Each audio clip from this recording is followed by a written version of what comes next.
Emma, a forgotten doll story. Emma's silent watch. Part 1. The Giving.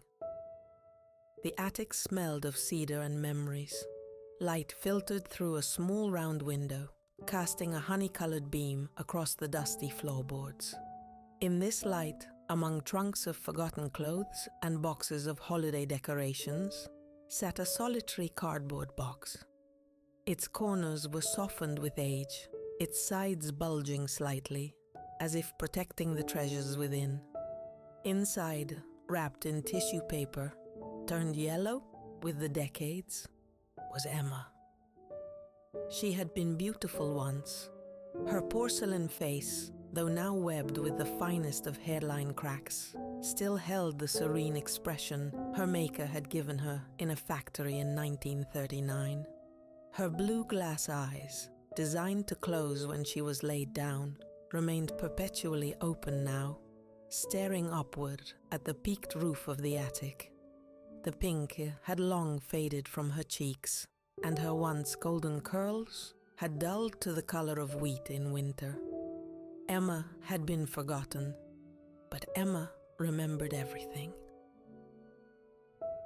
Middlebrook, Illinois, August 1942. The bell above Fairchild's grocery jingled cheerfully as Nana Jane pushed open the door, ushering in 9-year-old Sarah Holloway ahead of her. The store was a wonderland of household necessities, farm equipment, fabrics, and, most importantly to Sarah, toys. Though not many in these lean times.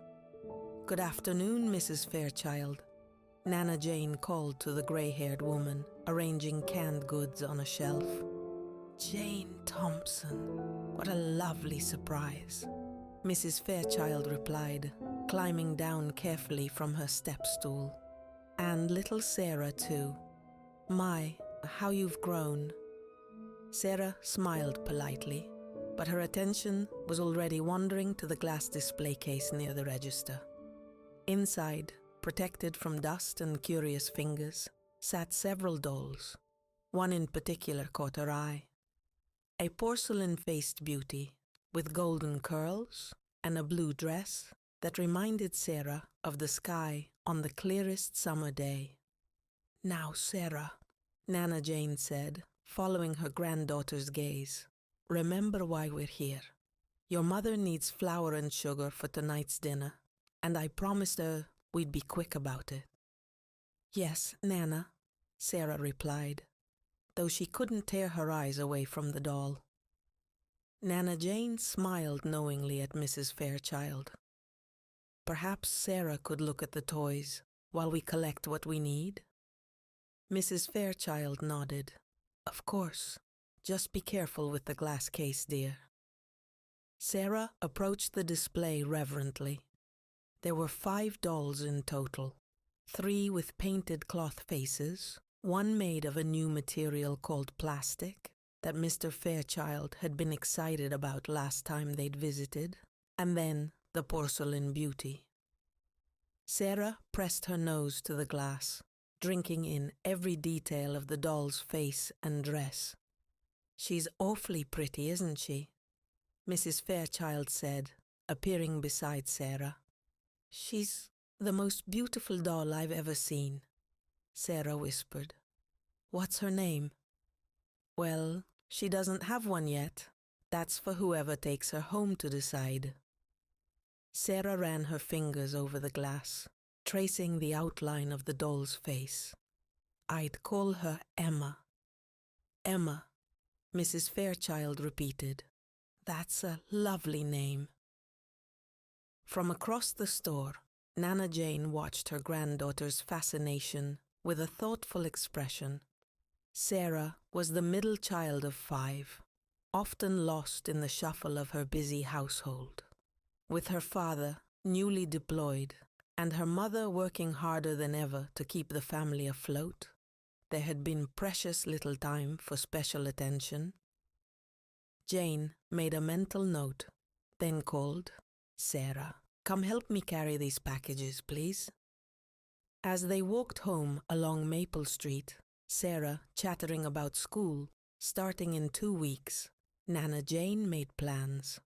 Her daughter-in-law, Catherine, wouldn't approve of such an extravagance, with rationing in full effect and money stretched thin.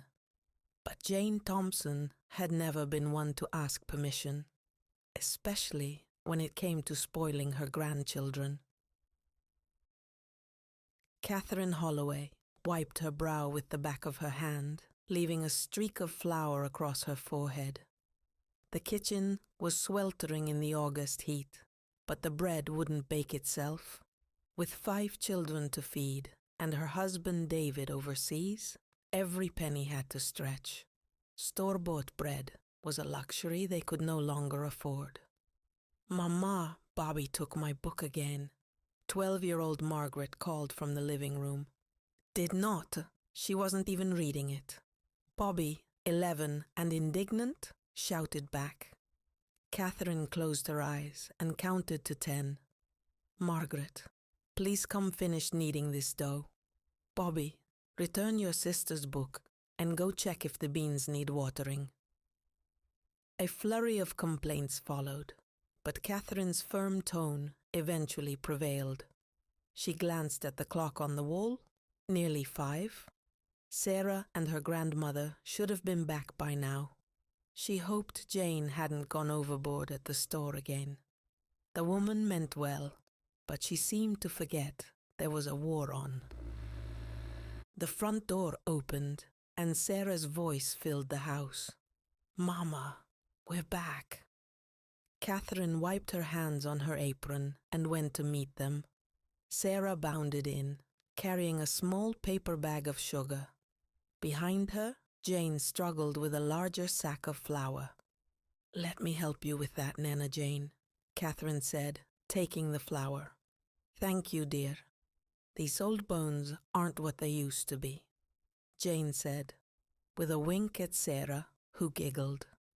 Catherine noticed a small wrapped package tucked under Jane's arm, but said nothing. Her mother-in-law's gifts were a sore point between them. Jane believing every child deserved regular treats, Catherine trying to teach her children the value of thrift and sacrifice for the war effort. "Sarah, go wash up and then help Margaret with dinner," Catherine instructed. "Nana Jane, would you like to stay? It's just beans and cornbread, I'm afraid." "I'd be delighted," Jane replied. "But first, I'd like a moment with Sarah, if that's all right." Catherine sighed, but nodded. 5 minutes, then it's chores. Nana Jane took Sarah by the hand and led her to the porch swing outside. The evening was cooling slightly, and the cicadas had begun their nightly chorus. "Sarah, I have something for you," Jane said, passing her the wrapped package. "A special gift, just for you." Sarah's eyes widened. Gifts were rare these days, usually reserved for Christmas and birthdays. "What is it, Nana? Open it and see."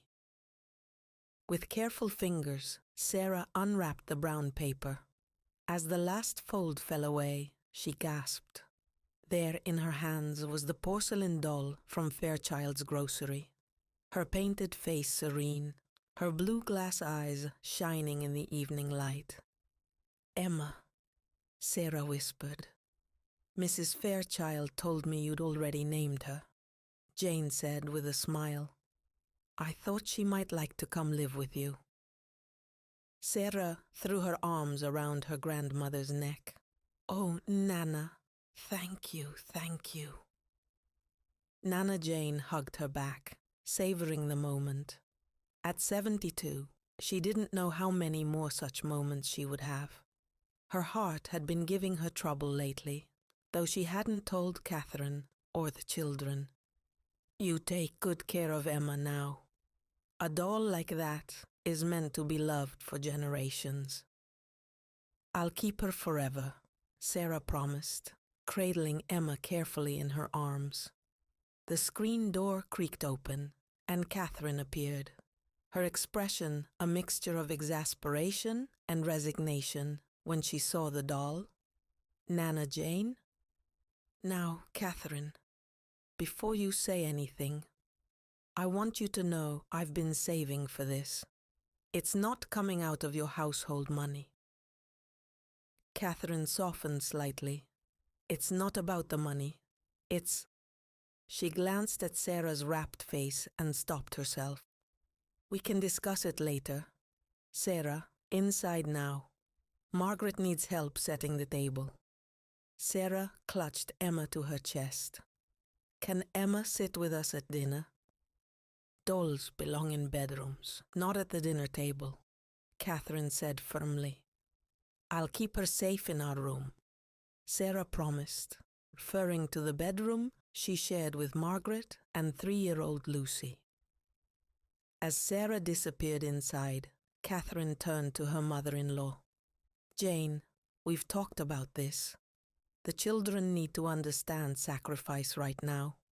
David is over there fighting, and we're trying to teach them about contributing to the war effort. Jane reached out and patted Catherine's hand. I understand, dear, but they're still children, especially Sarah. She gets lost in the shuffle sometimes. I just wanted her to have something special, something that's just hers. Catherine's expression softened. She does tend to get overlooked, doesn't she? Always so quiet, never demanding attention like the others. She sighed. The doll is beautiful.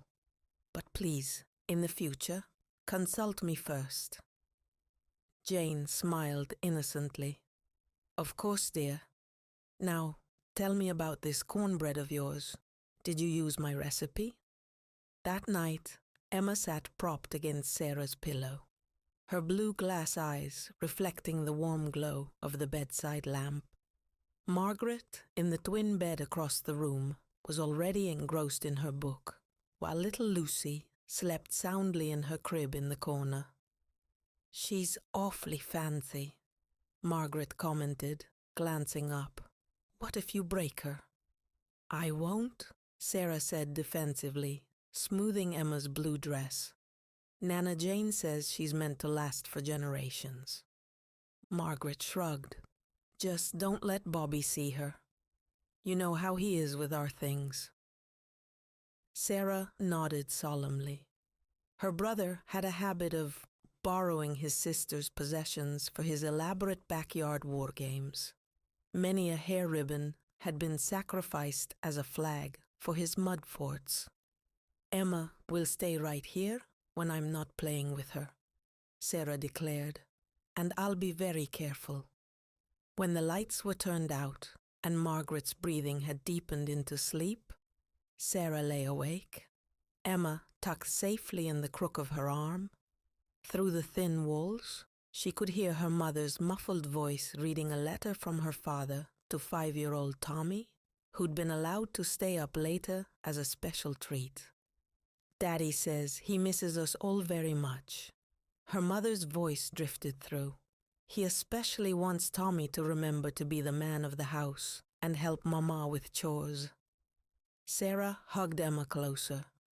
Her father had been gone for 3 months now, training somewhere in Georgia before being shipped overseas.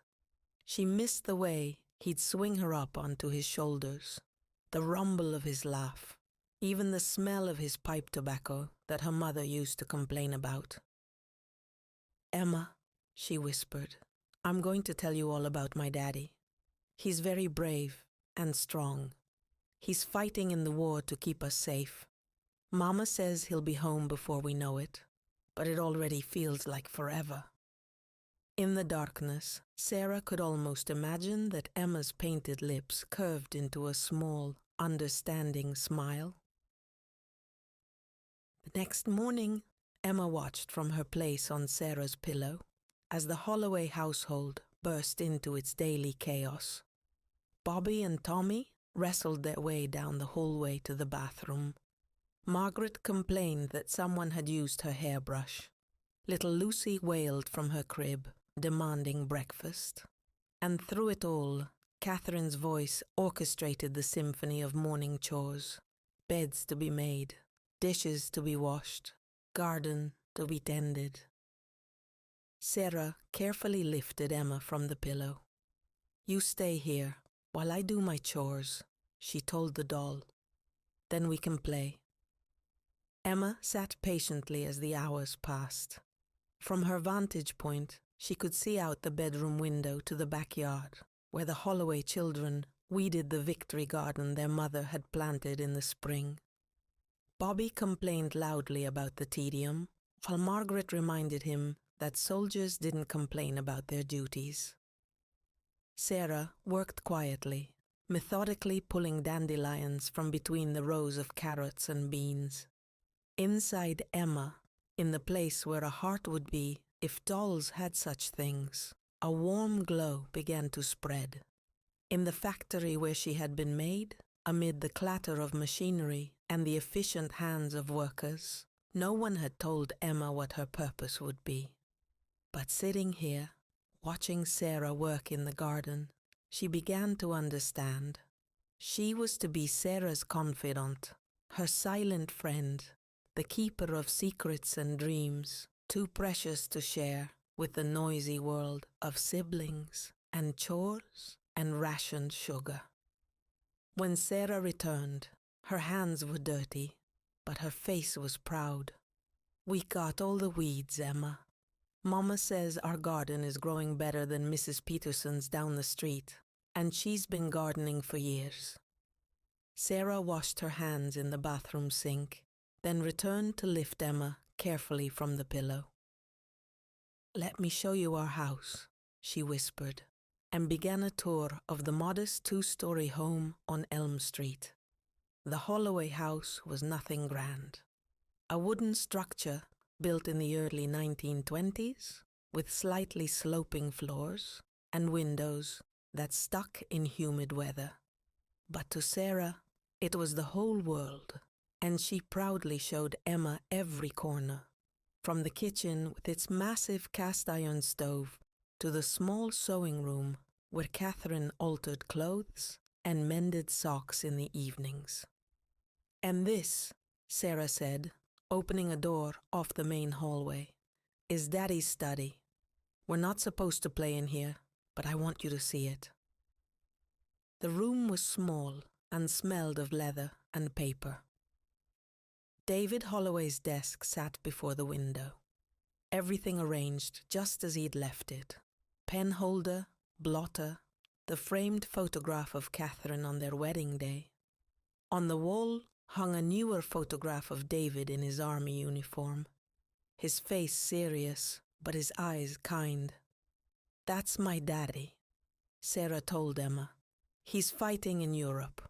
Mama puts his letters in that drawer, but we're only allowed to read them together as a family after dinner." A floorboard creaked in the hallway, and Sarah quickly backed out of the study, closing the door softly behind her. She turned to find her mother watching her, an unreadable expression on her face. "I was just showing Emma the house," Sarah explained, clutching the doll protectively. Catherine's face softened. "I know you miss him, sweetheart. We all do. Will he be home for Christmas?" Catherine's smile faltered. "I hope so. But the war, it's hard to know. We have to be brave, like Daddy is being brave." Sarah nodded solemnly. "Emma and I will be very brave." Catherine reached out to touch the doll's porcelain cheek. "She is beautiful," she admitted. "Your grandmother has excellent taste." She looked at her daughter, suddenly seeing, beyond the quiet, obedient middle child, to the sensitive girl beneath. "Why don't you set her somewhere safe and come help me bake cookies? Mrs. Abernathy next door gave us some of her sugar ration in exchange for vegetables from our garden." Sarah's face lit up. "Can I lick the spoon?" "We'll see," Catherine said with a laugh. "Now scoot." Sarah carefully placed Emma on the shelf above her bed, positioning her so she could see the whole room. "I'll be back soon," she promised. And Emma waited, content in her new home, already feeling the stirrings of love for this quiet girl with gentle hands and a heart full of worries too big for her years. School began in September, and Emma quickly became accustomed to the rhythm of Sarah's days. Mornings were a rush of breakfast and lunch packing, afternoons filled with homework and chores. But in the evenings, Sarah would take Emma from her shelf and whisper the day's events to her. Which spelling words she'd mastered, what she'd traded at lunch, how Tommy had gotten in trouble for drawing planes in his math book instead of doing his sums. Emma noticed that Sarah rarely spoke of her own achievements to her family.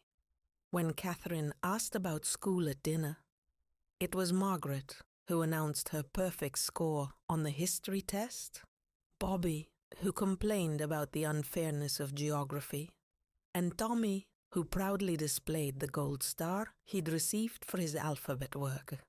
Sarah would quietly pass the potatoes and listen, sometimes offering a word of praise for her siblings. Only to Emma did Sarah confess her own small victories and disappointments. "I got all my spelling words right today," she would whisper. "Miss Patterson said my handwriting is the neatest in class." Or sometimes, "I wanted to raise my hand when Miss Patterson asked about capital cities, but my throat got all tight and no words would come out." October brought cooler weather and a letter from David saying he had arrived safely somewhere in England and was preparing for the real work ahead. Catherine read this letter aloud at dinner, her voice steady, but her hands trembling slightly on the thin paper. That night, Sarah held Emma close. "I'm scared, Emma," she confessed in the darkness of the bedroom. "What if Daddy doesn't come home? Bobby says lots of soldiers don't." Emma couldn't answer, of course, but her blue glass eyes reflected the moonlight streaming through the window, and Sarah found comfort in their steady gaze. "Nana Jane says God watches over everyone, especially daddies who are fighting for what's right," Sarah continued. "Do you think that's true?" From across the room, Margaret's voice suddenly cut through the darkness. "Who are you talking to?" Sarah clutched Emma tighter. "No one. You're talking to that doll, aren't you?" Margaret's voice held a note of scorn that made Sarah curl inward. "That's baby stuff, Sarah. You're 9 years old." "I'm not playing," Sarah defended herself. "I'm just telling her things." Margaret sighed, the sound older than her 12 years. "If the girls at school found out you still talk to dolls, they'd laugh at you." "No one at school has to know," Sarah replied quietly. "Just don't let Bobby find out. He'll never let you hear the end of it." Sarah tucked Emma under the covers beside her. "I won't." After that, Sarah was more careful about when she spoke to Emma, making sure Margaret and Lucy were asleep or out of the room. But the conversations continued, perhaps even more precious for being secret. In mid-October, a telegram arrived at the Holloway house. Sarah was doing homework at the kitchen table when she heard her mother's sharp intake of breath from the front hall. "Mama?" she called, suddenly afraid. They all knew what telegrams could mean during wartime. Catherine appeared in the doorway, her face pale but composed. "It's not about your father," she said quickly, seeing the fear in Sarah's eyes. "It's your Nana Jane. She's in the hospital. Her heart." Catherine didn't finish the sentence, but she didn't need to. Nana Jane had clutched her chest and collapsed while shopping at Fairchild's grocery that morning. Mr. Fairchild had called the doctor immediately, but it wasn't looking good. "Can we go see her?" Sarah asked, already gathering her school books. "Mrs. Peterson is coming to watch you children. I'll go to the hospital now." Catherine's voice was calm, but her hands shook as she put on her hat and coat. That evening, when Catherine returned, her eyes were red-rimmed and her shoulders slumped with exhaustion. She gathered the children in the living room and told them as gently as she could that their grandmother had passed away peacefully that afternoon. She wasn't in pain, Catherine assured them. The doctor said her heart simply wore out. She lived a good long life. Margaret cried openly, while Bobby stared stonily at the floor. Tommy didn't fully understand, but patted his mother's hand awkwardly. Little Lucy, sensing the sadness in the room, whimpered in her playpen. Sarah sat very still, her mind struggling to grasp the reality that she would never again feel Nana Jane's soft, papery hands, or smell her lavender sachet as she leaned in for a hug. Without a word, she slipped upstairs to her bedroom and took Emma from the shelf. Holding the doll close, Sarah finally let her tears fall. "She gave you to me," she whispered brokenly to Emma. "You were the last gift she ever gave anyone." In that moment, Emma became more than just a pretty doll. She was a connection to Nana Jane, a physical reminder of her grandmother's love. Sarah resolved then that she would care for Emma forever, just as she had promised. The funeral was held 3 days later in the small Methodist church on Main Street. Sarah wore her Sunday dress and clutched her mother's hand throughout the service. Afterward, as relatives and friends gathered at the Holloway house for a modest wake, Sarah slipped away to the porch swing where Nana Jane had given her Emma. Sitting there, watching the October leaves drift down from the massive elm tree in their front yard, Sarah felt a strange sense of peace. Nana Jane had lived a full life, had seen her children grow and her grandchildren born. She had known love and given it freely. "She'll always be with us," a voice said. And Sarah looked up to see her mother standing at the porch steps. "Do you really think so?" Sarah asked. Catherine sat beside her daughter on the swing. "I know so. In our memories, in the recipes she taught me, in the stories she told you children." She glanced at Sarah's empty hands. "And in special gifts, given with love." Sarah leaned against her mother's side, drawing comfort from her warmth. "I miss her already." "So do I, sweetheart. So do I." For the first time in her memory, Sarah saw tears in her mother's eyes. Without thinking, she took Catherine's hand in her small one and squeezed it gently. They sat together as the swing creaked softly, sharing their grief in the autumn sunlight. November brought colder weather and preparations for Thanksgiving. Catherine stretched the rationed sugar and butter to make pies, while the children helped clean the house of the relatives who would join them. David's youngest sister, Aunt Ruth, would be coming from Chicago, with her husband and infant son. The day before Thanksgiving, the first real snow of the season fell, blanketing Middlebrook in white. Bobby and Tommy immediately ran outside to have a snowball fight, while Margaret stayed inside to help Catherine with the cooking. Sarah took Emma to the window seat in the living room to watch the snow fall. "Isn't it beautiful, Emma?" she whispered. Nana Jane used to say snow was God's way of making the world clean and new. From the kitchen came the sounds of pots clanging, and Catherine's patient instructions to Margaret about rolling pie crust. The house smelled of cinnamon and apples. a comforting scent that made Sarah think of happier Thanksgivings when her father had been home to carve the turkey. "Sarah," Catherine called, "please come set the table for dinner." Carefully, Sarah placed Emma on the window seat. "Stay here and watch the snow for me," she instructed before heading to the kitchen.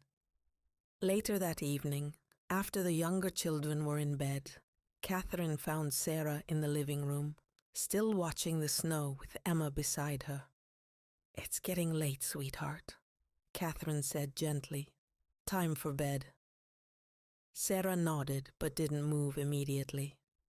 "Mama, do you think Daddy is seeing snow where he is?" Catherine sat beside her daughter, considering the question. "I'm not sure. His last letter said it was rainy in England, but perhaps by now they've had snow too.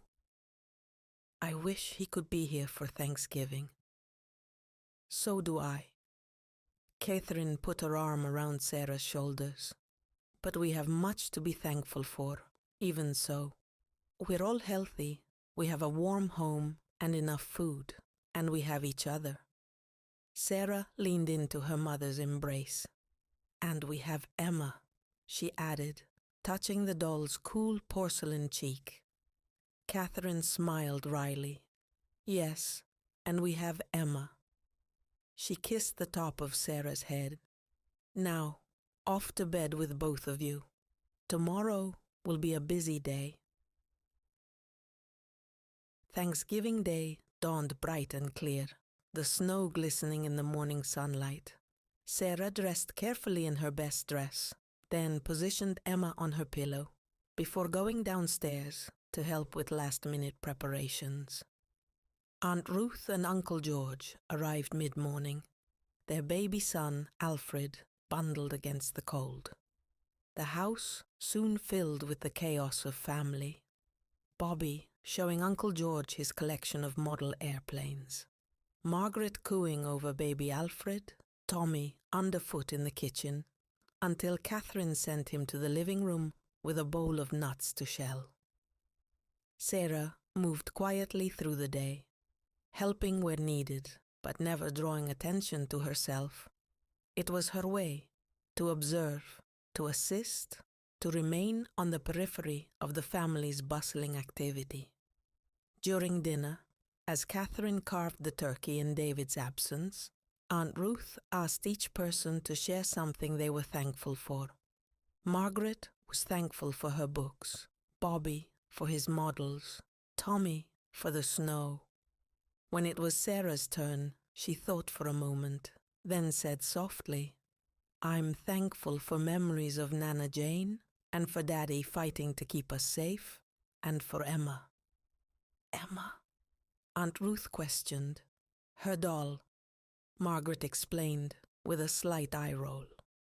"Nana Jane gave it to her before she died." "How nice," Aunt Ruth said, but her tone suggested she found it childish for a 9-year-old to list a doll among her blessings.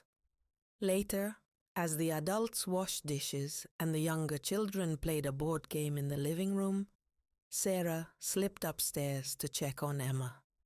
She found the doll exactly as she'd left her that morning, blue eyes gazing serenely at the ceiling. "I didn't forget you," Sarah whispered, stroking Emma's golden curls, even with all the excitement. From downstairs came the sound of Catherine's gramophone playing White Christmas and Aunt Ruth's laughter as Uncle George presumably twirled her around the living room floor. "I wish you could come downstairs," Sarah told Emma, "but Margaret says I'm too old for dolls, and I don't want Aunt Ruth to think I'm a baby." Sarah sat on the edge of her bed, suddenly feeling the weight of growing up pressing upon her. At school, the other girls in her class were already talking about movie stars and hairstyles.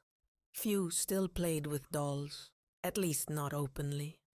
"But I don't have to stop loving you," Sarah decided, placing Emma back on her pillow.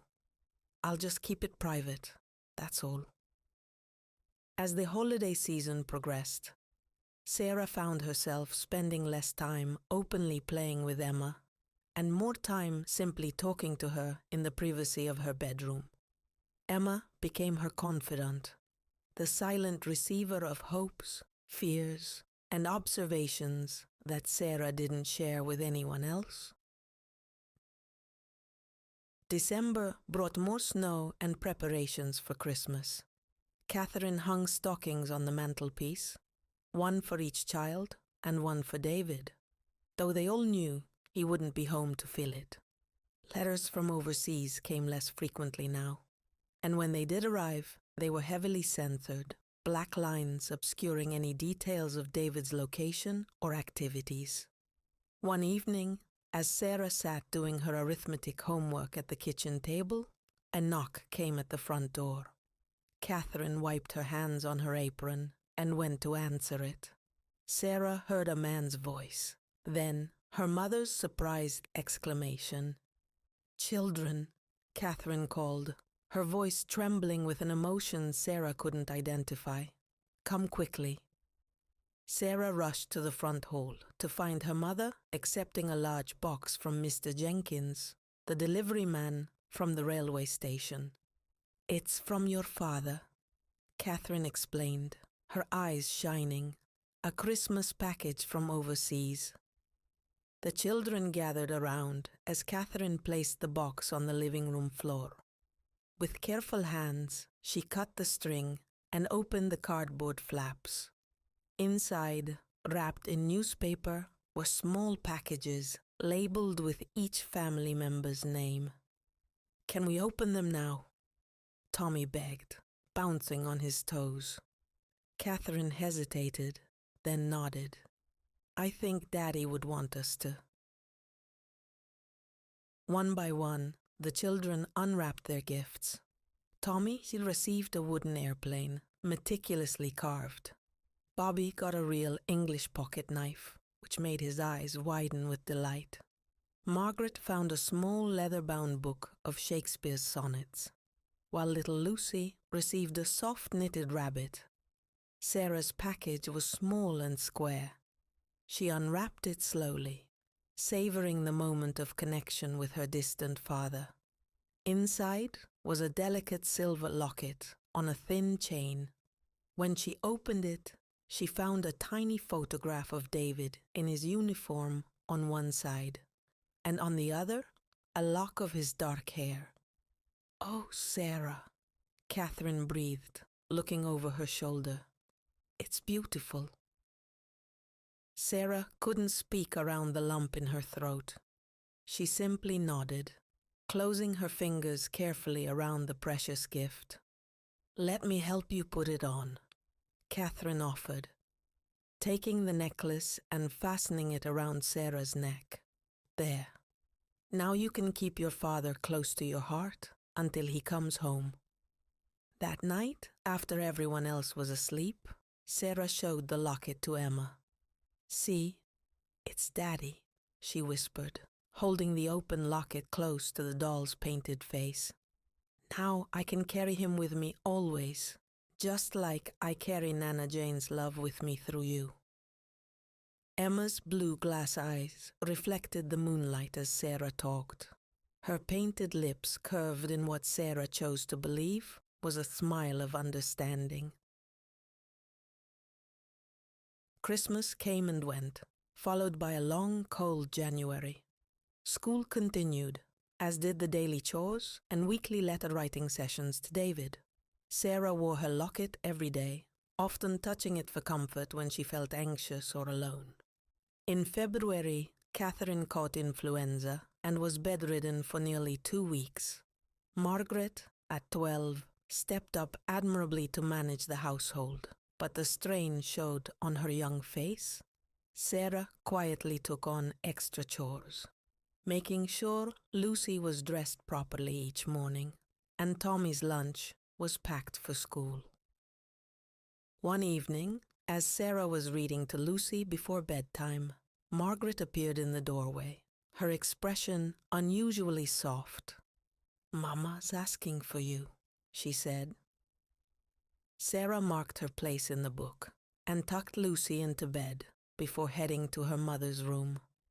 Catherine lay propped against pillows, her face pale, but her fever finally broken. "Come sit with me a moment," Catherine invited, patting the edge of the bed. Sarah perched carefully beside her mother, conscious of not disturbing her rest. "Are you feeling better, Mama?" "Much," Catherine assured her. "Sarah, I wanted to tell you how proud I am of you." Sarah blinked in surprise. "Me?" "Margaret told me how you've been helping, getting Lucy dressed, making sure Tommy has his homework done, even taking over the dishwashing without being asked." Catherine reached out to touch Sarah's cheek. "You're so quiet about it all. I sometimes forget to notice, but I've been noticing this week." Sarah ducked her head, unused to such direct praise. "I just did what needed doing." "That's what makes you special, Sarah.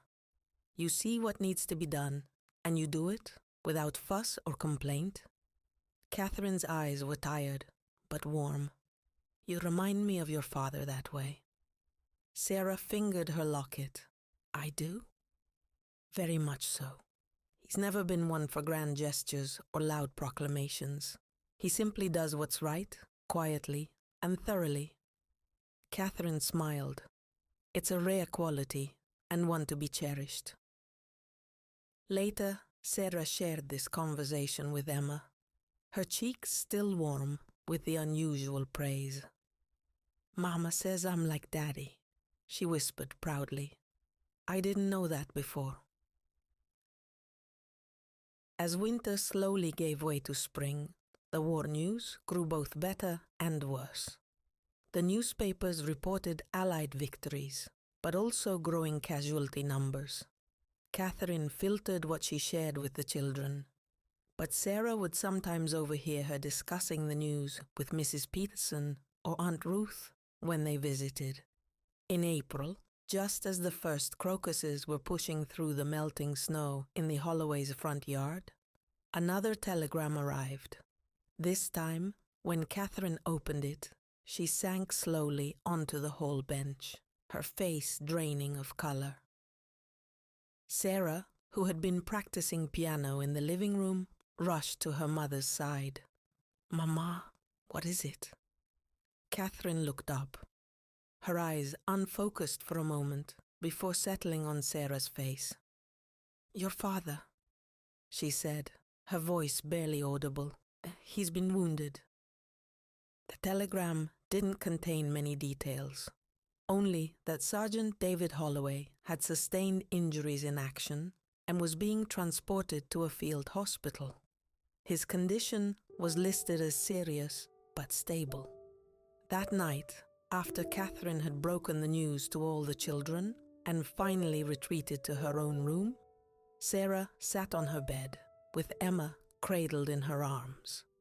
Margaret was downstairs, consoling Bobby, who had punched his pillow and declared he was old enough to go fight himself. Tommy and Lucy, not fully comprehending the situation, had been put to bed with extra stories and hugs. "I'm scared, Emma," Sarah confessed, tears sliding down her cheeks. "What if Daddy dies? What will happen to us?" Emma couldn't answer, of course, but her solid presence in Sarah's arms provided a strange comfort. This doll had been given to her by Nana Jane, who had also left them. Yet something of Nana Jane remained in Emma. Her generosity, her understanding of Sarah's quiet nature. "I have to be brave," Sarah decided, wiping her tears. "For Mama and for the little ones. I have to be like Daddy, doing what needs to be done without complaining." She placed Emma carefully on the shelf and knelt beside her bed to pray, something she hadn't done regularly since Nana Jane's death. "Please, God," she whispered, "take care of my Daddy.